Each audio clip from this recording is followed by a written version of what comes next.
क्या लगता है बीटीटीएच में सबसे ज्यादा खतरनाक क्लैन कौन सा है, या फिर हम ये कहें कि सबसे ज्यादा पावरफुल क्लैन कौन सा है? क्या सबसे पावरफुल क्लैन ही सबसे खतरनाक है?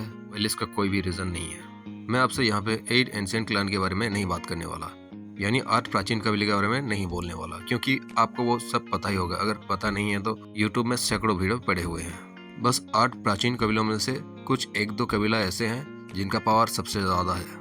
इनका पावर इतना ज्यादा है कि हम इनको खतरनाक भी मान सकते हैं और इस कॉन्टिनेंट के सेवियर के रूप में भी देख सकते हैं। जैसे कि आप सभी को मालूम ही होगा कि यहाँ पे गू कबीला जो है बहुत ही ज्यादा पावरफुल है। 8 प्राचीन कबीलों में से 1 नंबर पे आता है। लेकिन कुछ 10,000 साल पहले ये सीन नहीं था। उस वक्त का सिचुएशन कुछ अलग था। अभी आप अगर रिसर्च करेंगे तो यहाँ पे 8 जो प्राचीन कबीले हैं वहाँ पे सिर्फ 7 ही बचे हुए हैं। एक कबीला नहीं है, क्योंकि उसको वाइप आउट कर दिया गया था। इन्हीं 8 क्लैन में से किसी ने कर दिया था। ज्यादा घुमा फिरा के बात तो नहीं करूंगा, लेकिन बता दूं कि दूसरे सबसे ज्यादा पावरफुल क्लैन है वो है हुन कबीला, और उसका एक पार्ट है हॉल ऑफ सोल। लेकिन जो सबसे ज्यादा पावरफुल क्लैन था पहले 10,000 साल पहले, वो था हमारा जियान का जियो कबीला। उस वक्त इस दुनिया में डूडी एसेंस का एनर्जी था, जिसकी मदद से कोई भी बंदा आगे जाके डूडी में ब्रेक थ्रू कर सकता है। लेकिन वो कुछ कारणों की वजह से धीरे धीरे कम होने लगा था, और डूडी महाद्वीप से जो एक सीक्रेट रास्ता था, जिस रास्ते से वो डूडी एसेंस यहाँ पे आता था, वो रास्ता कुछ चीजों की वजह से धीरे धीरे बंद होने लगा था। लेकिन उस टाइम का हमारा जो एक गॉड थे, तोसी एंशिएंट गॉड, उन्होंने जाते जाते यहाँ पे एक अपना विरासत छोड़ के गए थे, ताकि आगे चल के अगर वो जो डूडी का पैथ है सीक्रेट वाला, वो अगर खत्म हो जाए तो यहाँ पे जो भी बंदा सबसे ज्यादा पावरफुल होगा और डूडी के करीब पहुंच चुका होगा, वो तोसी एंशिएंट गॉड की विरासत को पाके वो फिर से इस दुनिया से उस डूडी कंटिन्यू में जाने का रास्ता बनाएगा। लेकिन उस वक्त सीन कुछ ऐसा होता है कि वहाँ पे जियो कबीला, गू कबीला और हुन कबीले में से 3 सबसे ज्यादा टॉप लेवल का पावरफुल बंदे निकल के आते हैं। ऑफकोर्स वहाँ पे जो सबसे डोमिनेटिंग बंदा था वो था जियो कबीले का जियो जुआन, जो कि अभी के जियान के एक एंसेस्टर हैं। और बाकी के जो 5 कबीले थे उनमें से भी एक बंदा निकल के आ गया, बहुत ही ज्यादा पावरफुल वाले। फिर क्या था, एक चाबी जो छोड़ के गए थे तोसी एंशिएंट गॉड, उस विरासत को पाने के लिए, उस चाबी को लेने के लिए उस 8 एंशिएंट क्लैन में युद्ध छिड़ जाती है।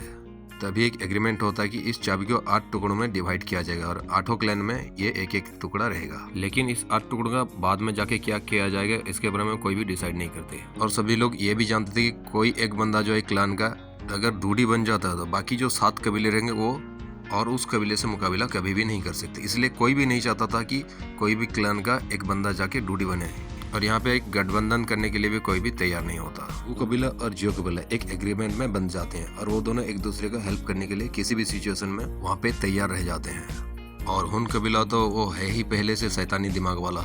हुन कबीले का जो लीडर रहता है हुन त्यांडी, वो अपना 10,000 IQ वाला दिमाग लगाता है और सोचने लगता है कि मैं इन सब से उनका पावर स्नैच करके अपना पावर बढ़ाऊंगा और उसके बाद एक डूडी बन के इन सबको मेरे कदमों के नीचे रखूंगा। और शायद उसी वक्त इनका जो खुफिया एजेंसी हॉल ऑफ सोल वो फॉर्म हुआ। जब ये हॉल ऑफ सोल दुखी कंट्री में आ जाता है तो वो चारों तरफ अपना आतंक फैलाने लगता है, और वो लोग देखते ही देखते पावरफुल बंदों को डिस्पैच करके जो बड़े बड़े क्लान के जो पावरफुल लोग रहते हैं उनका सोल को पकड़ पकड़ के यहाँ पे ले आते थे। और उनका प्लान था इन सोल में से पावर को खींच के वो जो हुन त्यांडी था वो अपने भीतर इसको एक डूडी में ब्रेक थ्रू करवाना था। वेल, उसका प्लान सही तरह से जा ही रहा था, लेकिन वो लोग तब टारगेट कर देते हैं जियो कबीला को, क्योंकि उसी वक्त सबसे ज्यादा जो शिखर पे खड़ा हुआ था वो जियो कबीला ही था।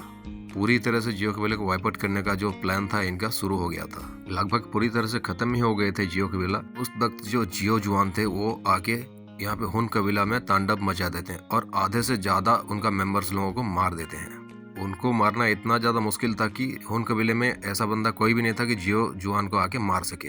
लास्ट में कुछ अपॉर्चुनिटी ऐसा मिल जाता है जिसके वजह से वो जियो जुआन को भी मार देते हैं। तभी के बाद से जो हुन कबीला वो सबसे खतरनाक कबीले में से आता है, और ये एक द्वीकी कंटिनेंट का सबसे पावरफुल तो नहीं माना जा सकता, लेकिन सबसे ज्यादा खतरनाक कबीला है। ये जो फिलहाल जियो जुआन आके हुन कबीले पे तांडव मचाए थे, उसकी वजह से हुन कबीले का जो पावर है बहुत ही ज्यादा गिर जाता है। उनका फाउंडेशन ही कमजोर हो गया था, इसलिए उनका जो डूडी बनने का सपना होता है वो बहुत ही ज्यादा डिले हो जाता है। और उन्हीं लोगों के ये पहले वाला पावर को अचीव करने में पूरे 10,000 साल के आसपास लग जाएगा। और उस वक्त ये जो रहेंगे हुन कबीले के लोग, वो सबसे ज्यादा पावरफुल, सबसे ज्यादा खतरनाक हो गए होंगे। यानी ये सीन बीटीटीएच का एंड सीन होगा। लेकिन उस वक्त जो हमारा जो जियान होगा वो एग्जैक्टली वही 10,000 साल पहले वाला जियो जुआन की तरह ही होगा, जो फिर से हुन कबीले को टारगेट करके तांडव बचाने के लिए तैयार हो गया होगा। और अभी इसके साथ जो गू कबीला है वो भी पूरी तरह से इसके साथ रहती है। बट अनफॉर्चुनेटली जो 8 एंशिएंट क्लैन में से कुछ 2-3 क्लैन हो गए जिनको हॉल ऑफ सोल के द्वारा सीक्रेटली वाइप आउट कर दिया गया होगा, और जब तक ये गू क्लैन को पता चलेगा तब तक बहुत ही ज्यादा देर हो गया होगा। लेकिन कहते हैं ना, अंत भला तो सब भला। खून कबीर का जो लीडर रहेगा वो भी एक डूडी बन जाता है और हमारा जो जियान रहता है वो भी एक डूडी बन जाता है। लेकिन फर्क इतना रहता है कि तोसी एंशिएंट का जो इनहेरिटेंस होगा वो जियान को मिल जाएगा, जिसकी वजह से वो हुन तियांडी से भी बहुत ही ज्यादा पावरफुल डूडी बन के बाहर निकलेगा। और उसी वक्त जाके ये जियान जो रहता है हुन कबीला और हॉल ऑफ सोल को पूरी तरह से खत्म करेगा द्विकी कंटिनेंट से, जिसके बाद ये जो द्विकी कंटिनेंट फिर से बैलेंस में आ जाएगा और जो पहले का सीन था जियो कबीला सबसे ज्यादा पावरफुल रहेगा और वो द्विकी कंटिनेंट को अपने पावर से अच्छे से ट्रीट करने लगता है।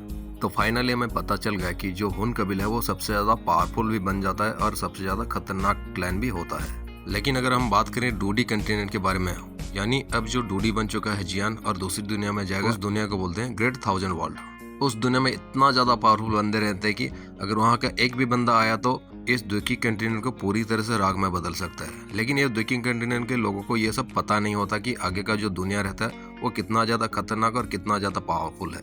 लेकिन उस दुनिया में जो सबसे ज्यादा एविल क्लान होता है वो हॉल ऑफ सोल होता है क्या, या फिर हुन कबीला वहाँ पे डायरेक्टली ऐसे ही थ्रेट करता है लोगों को। वेल, ये बात नहीं है कि वहाँ पे हुन कबीला नहीं है, लेकिन वहाँ पे जो हुन कबीला है वो थोड़ा सा लो प्रोफाइल है। उस दुनिया के जो एविल क्लान है, यानी उस दुनिया के जो दुश्मन लोग हैं, वो इतना ज्यादा खतरनाक होते हैं कि अगर वहाँ का जो 7 अंडरवर्ल्ड रहता है, जो कि इस द्विकी कंटिनेंट की तरह एक साथ दुनिया रहता है, उस 7 अंडरवर्ल्ड में से टॉप फाइटर आके अगर भी ज्वाइन करते हैं और एक साथ उनसे लड़ते हैं तो भी वहाँ उनका हराना बहुत ही ज्यादा मुश्किल होता है। वेल, उस दुनिया की खतरनाक लोगों के बारे में किसी और दिन बात करेंगे और मैं आपको ये भी बताऊंगा कि वहाँ पे जो 8 एंशिएंट क्लैन है वो कितना ज्यादा पावरफुल है।